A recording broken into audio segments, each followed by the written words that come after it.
Listen, it's like the best weekend to head out to the movies, okay? Because you could go check out Anora, which we dug into recently on the show, or you could dip your toes in some papal intrigue with Conclave. Today on the podcast, the group chat is here, and we're going to get into a movie that has Oscar written all over it.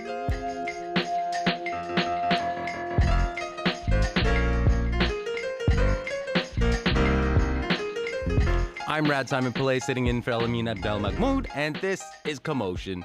All right, we got so much to discuss on today's show today because, I really want to get into Hasan Minhaj's new comedy special, which just dropped on Netflix, and such a big deal. But let's get started with this. We're about to choose the most famous man in the world. And 1.25 billion souls watching. Let's say this is a pretty fair vision of hell. Well, don't be blasphemous, Ray. Hell arrives tomorrow when we bring in the Cardinals. This is a conclave. It's not a war. It is a war. And you have to commit to a side. So that's a bit of the trailer for Conclave. This movie stars Ralph Fiennes, John Lithgow, and Stanley Tucci, and they're playing cardinals who are circling each other during the very secret election process of a new pope. This movie it's a pulpy thriller set in the Vatican, and it's the latest from Edward Berger. His last movie, All Quiet on the Western Front, took home a bunch of Oscars, so we have a good idea where Conclave is headed. Teri Hart, Ashley Ray, and Syrus Marcus Ware, they're all here to talk about it. Thanks for being here, everyone. Oh, good morning. Teri, I'm going to start with you because you and I have already butted heads when it comes to this movie. If anyone has listened to us on this podcast, they know we're always butting heads. But by the way, Teri, this time I think I have a mute button somewhere here. But if you listen, but if you listen to the Tiff and 12 podcast, you know that we didn't exactly see eye to eye on Conclave. But this is your moment. Dude, set us up for us. What is Conclave about? Well, to be clear, you're wrong, I'm right. But, most simply, it is what we heard in that clip at the beginning of the show. It is about the election of a new pope and about all the machinations, consequences, and kind of self-interest that all of those cardinals come to the table with to try and get power. You can make correlations to any modern elections that we have in society now, but this is one of the oldest institutions in the world, and it plays like a thriller. It's got you heard it, right? It's got those big acting moments, the really serious monologues, and all those crazy papal costumes, because those costumes are bananas. But that is what it is. It is squarely about the election of a new pope. Well, okay, now for the people in the back, Teri, what is it that you actually love about this movie? So I love all of the things that it is. I love a big Hollywood movie with those big speeches that can kind of make the hair on your arms stand up, those moments in the theater that you're like, oh, this matters. And all those actors that you mentioned, Ralph Fiennes, he has never been better. I've never been a huge Ralph Fiennes fan, but in this, I think he's just pitch perfect. Stanley Tucci's finally out of the kitchen and reminding us that he's actually a great, great actor.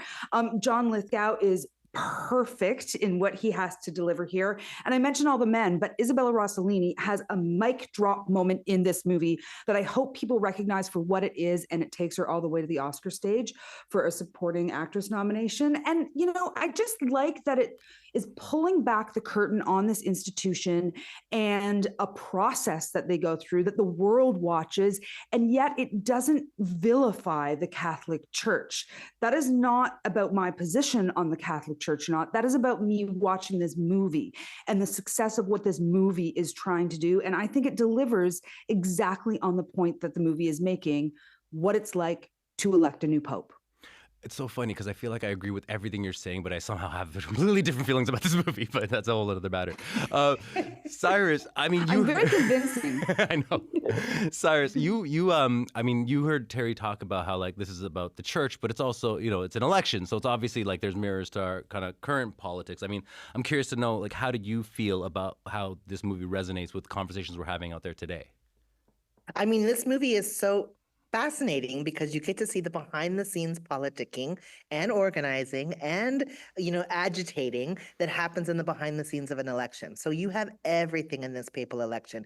You have perhaps familiar tropes where you have a bunch of the cardinals not wanting a black pope to be elected, and they make statements to that effect. What would happen if we had a black pope? And they make their votes, and they campaign and they negotiate to try to make sure that a black person doesn't get elected. You have similar tensions around gender. These are very similar to what we're seeing in our electoral, stage here in the broader social world, where similarly there are people who are not sure that we're ready to have a black president, a black prime minister, a woman leading in leadership roles, very similar to what we see behind the scenes.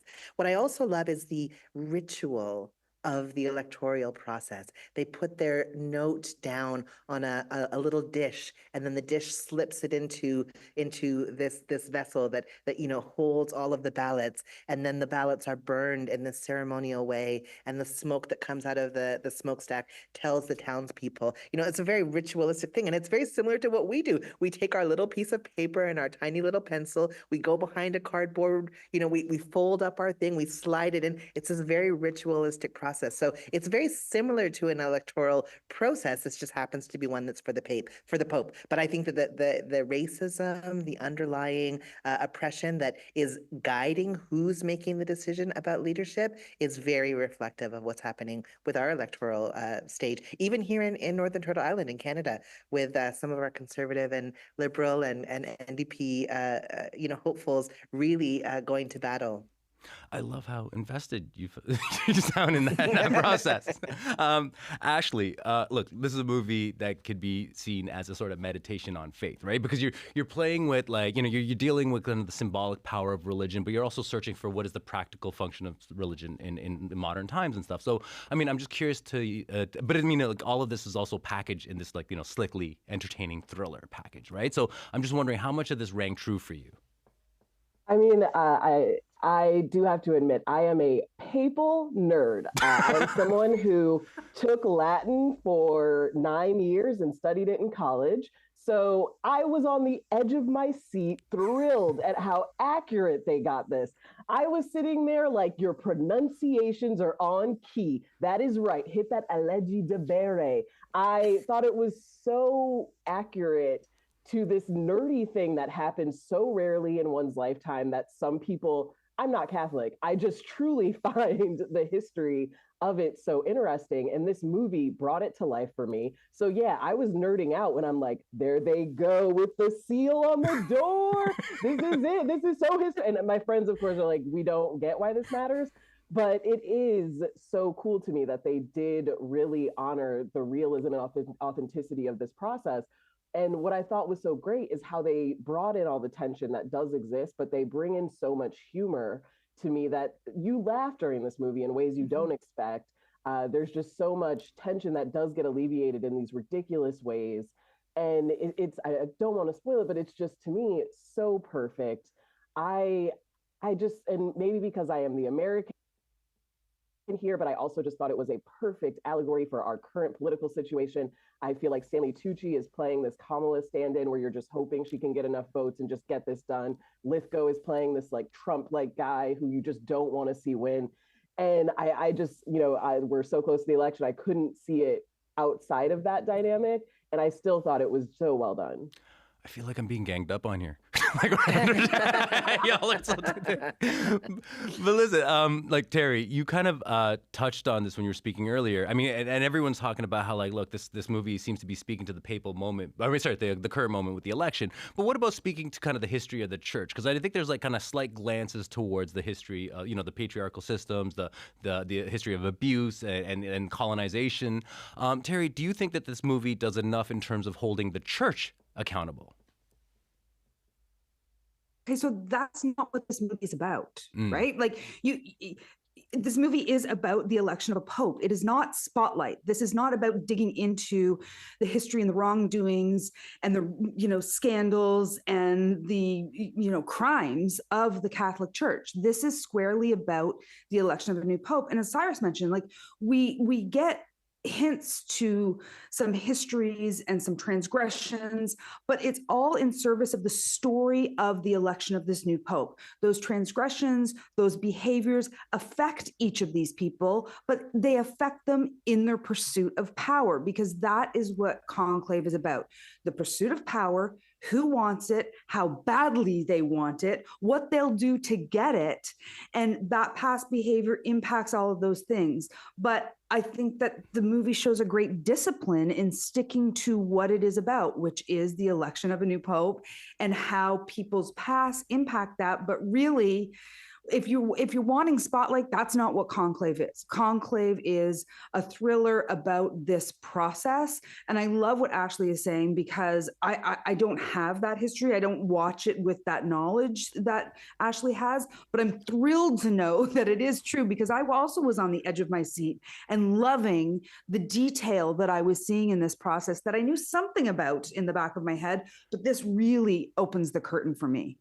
Okay. It's throwing it back to Ashley. Ashley, I mean, you Miss Seal on the door, getting that right thing. So speaking about going through doors, I mean, this movie does move like a puzzle, like a thriller, where it's kind of like a game of Clue. You're moving through the rooms, you're taking guesses at people's motivations. There's certain twists along the way, and really, I think ultimately how satisfied you are with the movie hinges on how much on the twists and the surprises and how much you feel they're earned. So talk to me, in the end. I mean, I think I can already guess. How did this movie work for you on that front? I thought the final twist was just absolutely perfect. I thought it was, again, a perfect just metaphor for our times. And truly, I love what you just said, Teri, because I think what this does try to do is show us how out of touch and removed the Catholic Church is from the people. So while all of this is happening, there is chaos outside in Vatican City. This whole time, while these popes are meeting, there are terrorist attacks happening. There's a world going on out there. And we see how removed they are from it. And it's not until that directly sort of breaks into their world and forces them to pay attention to what's outside that they go, right, this is not just about our inner politicking and what our desires have been since, we've been in this church for so long. We are a figurehead for people's hope. And this is a time when people need this hope. And it's the kind of waking up you hope would happen to the actual Catholic Church, that something would just get them to realize, you're so esoteric, you're so out of touch, get back to the real world. And so I thought the movie does such an incredible job of highlighting that moment and showing, at the end of the day, all of these men are out of touch with what is happening in the world. And we can only hope for someone who will try to change that. And the movie gives us that in a way, and then subverts it and just, that was the twist I truly didn't see coming. It's so good, because you think how would they navigate this in the real world? This is the perfect thing. It almost is one of those twists that I know is going to upset conservatives in America, and that makes me love it even more. And I just thought it was so great. I thought it was so earned. All right, Cyrus, last word to you. Where do you stand on how it all plays out? I was totally blown away. The things that happen in the last 10, 15 minutes of the movie that totally take you to a different place where you realize there's been this sleeper, narrative that's been, continuing on. You're like, oh my goodness, this is so interesting. And this sentence, that struck me so much. The church is not the past. The church is what we do next. And to me, that was encapsulated everything about I think what you're hinting on here as well, Ashley, this hope for something different. The church is what we do next. And I was totally blown away. Okay, well, our Conclave has spoken. I've been converted. Conclave is a masterpiece, everyone. Give it all the Oscars. We did our job. We did our job. Moving on. I'm Rad Simon, place sitting in for Elamine Abdel Mahmoud. This is Commotion. I'm here with Syrus Marcus Ware, Ashley Ray, and Teri Hart. All right, we're going to switch gears from the movies to stand-up. Now, let's have a listen to this. I'm part of a generation of men that don't read, but listen to podcasts. Terrifying. All my homies out here texting me alpha male memes. Just, hard times make hard men. Hard men make good times. Good times make soft men. A society will never value its men until the wolves are at the door. I'm like, Sanjay, you're a software engineer. Shut the up. Why? That's from Hasan Minhaj's new special, which just came out on Netflix. It's called Off With His Head. And it's coming out after Minhaj has, he was called out for embellishing stories in his previous stand-up specials, and also for how his comedy kind of blurs the lines between fact and fiction. According to Minhaj, that's why he lost his gig as the new Daily Show host. So with that in mind, Ashley, I'm going to start with you. How does this special stack up against his previous work? He is just as funny as ever, funnier, even because this special versus his previous work is Hasan Minhaj Breaking Bad. He is sick of everyone. He is sick of our culture. He is sick of how he was victimized by this profile that, as a comedian, I felt made such a big deal out of nothing. Yes, comedians exaggerate for dramatic effect. Sorry that is the truth.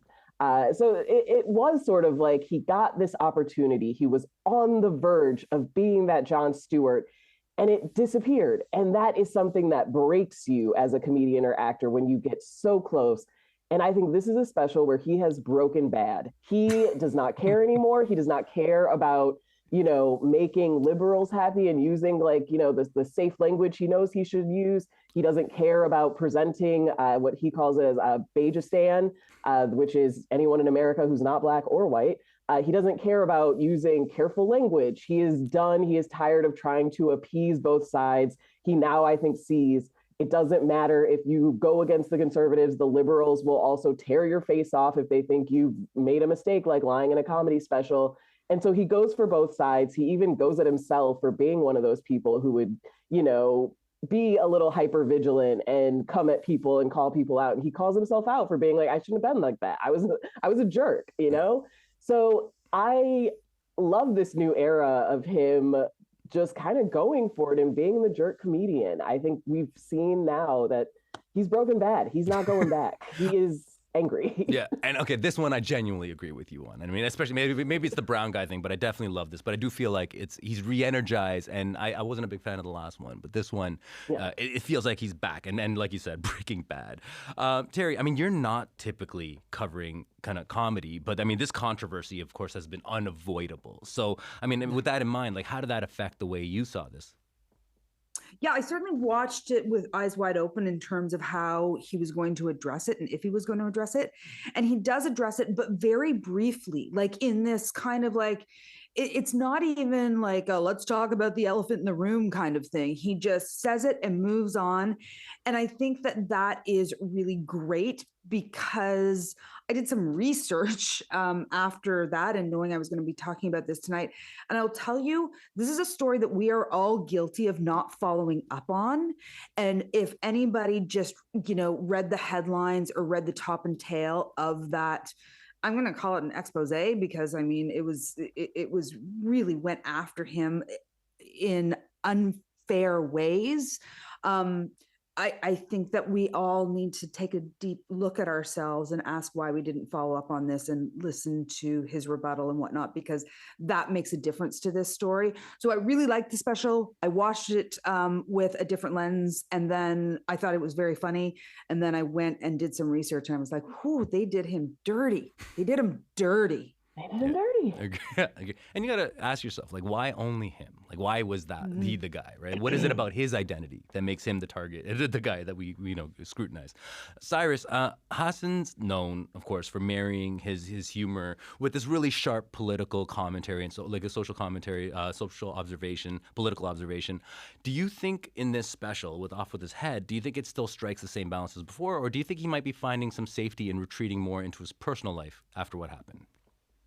Well, certainly in this special, he does talk a little bit about his personal life. And as mentioned, he does sort of make some jokes and references to why are we fact checking comedy? It's comedy. It was not a documentary that I stood up and did. But he uses his special to address some broader issues that are happening in the world. And he talks a little bit about racial justice or injustice and the ways that anti-Blackness is sort of still playing out, particularly even amongst other communities of color who maybe aren't really being supportive of Black lives. He talks about relationships in intergenerational interpersonal relationships within Bajistan and within this community. He sort of touches on a lot of things. I wouldn't say it was sharp political commentary. I wouldn't say it was sharp political commentary. I thought it was interesting. There was a lot of booing as much as there was a lot of cheering. There was a lot of booing because some of the jokes I was like, oh, that was a low-hanging fruit, or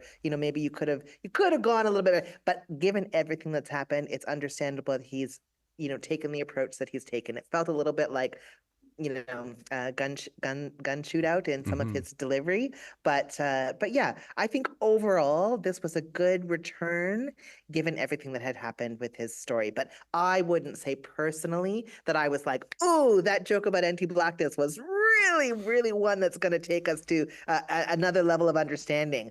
I don't know that that's what happened. Yeah, there was definitely those moments that I felt too. It was just like, okay, yeah, like misfires here and there, right? But listen, Ashley, like if we're talking about like holding this up to his previous specials, I mean, one marked difference. There's a huge difference in terms of his delivery, and it is in the past, whether it's the specials, whether it's Patriot Act, the multimedia presentations. Like Hasan Minhaj was always someone who was engaged with social media. He's throwing up the screen grabs and like the graphics. He embraced that, and that's the stuff that fed into the comedy, fed into his storytelling, was part of his punchlines. That's not the case this time. So talk to me about the difference in that storytelling. Yeah, I think amongst comedians, he was really known as the PowerPoint comic because he would do these presentations. And I do think that is partially why audiences saw him as somewhat like a news anchor. Like they thought, this is a man who's telling me the truth. This is a man that is educating me on politics. And I think with that profile, he realized I have to take a step back from that and remind people I am a comedian. I'm a stand-up comic with a microphone in my hand. And he really returned to his roots. I mean, what I saw was a comic that I was like, I know he's been working open mics. I know he has been just getting in front of people with this material. It's not about, am I going to help drive votes? Am I helping Kamala? It's not about that. It is really just him saying, I'm a comedian. I make things funny from my life to highlight higher truths in the world and in politics. But do I think he's telling me a factual truth when he says his wife hates his mom? No, I know that's a joke to make his bigger, his bigger thoughts on Bajistan and how open it is versus white people in America who can't go back to their families.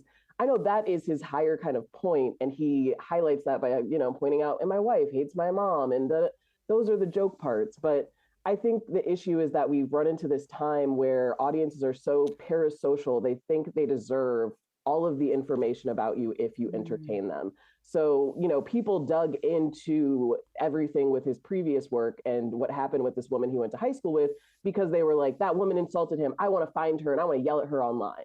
And that spiraled into this woman getting bullied, not because he asked people to do this, but because we live in this baby reindeer society where people can't just work with a piece of creative work for itself. They want to know everything about the person who made it, everyone involved. They want to have up-to-date, gossip and drama about it that they can talk about and like go online and research things on Reddit. And that's scary, I think, for creatives these days. It's scary for comedians to be like, okay, if I tell this joke about my mom, are people going to go like try to find her Facebook? Like, can't you just take a joke for what it is? And I think that is one of the most powerful statements in his special. I walked away going, I hope audiences will go, all right, they're here to entertain us. They're separate people. Like that was, I think, one of the greater messages. My big takeaway from that is, oh my God, we're in a baby reindeer society. But yes, thank you. I hear you now. It's true. John Mulaney, they're attacking him for like having a kid with someone. It's like, they're like, who cares? Laugh at his jokes on stage. Yeah. So Teri, 30 seconds to you. Last thought. Do you think, Hasan Minhaj being this guy who's really savvy with the platforms and shaping his narrative, do you think he's salvaging his reputation? And where does it go from here? I don't think that this special has anything about salvaging his reputation. I mean, Netflix is a huge platform, but he also has a YouTube channel with 1.7 million subscribers. He confronted that New Yorker article on his YouTube channel like a year ago, and he gave like a thesis, like a proper thesis on the difference between him being a political commentator and being a stand-up comic. I highly urge anybody to go and watch that to understand. I mean, it was a masterful thesis, I thought. lot. And I do agree with Cyrus. I didn't think that this special was like double over laugh funny. I thought there was a lot of things that worked in it, but mostly I want Hasan Minhaj to have a career, and for this to not be the defining moment, but for his sharpness and his intellect and his ability to see things in a unique way to continue forward. All right. We have to leave it there. Thank you all for making me believers in the things I didn't want to believe in. I'm Rad Simon Play. This is Commotion.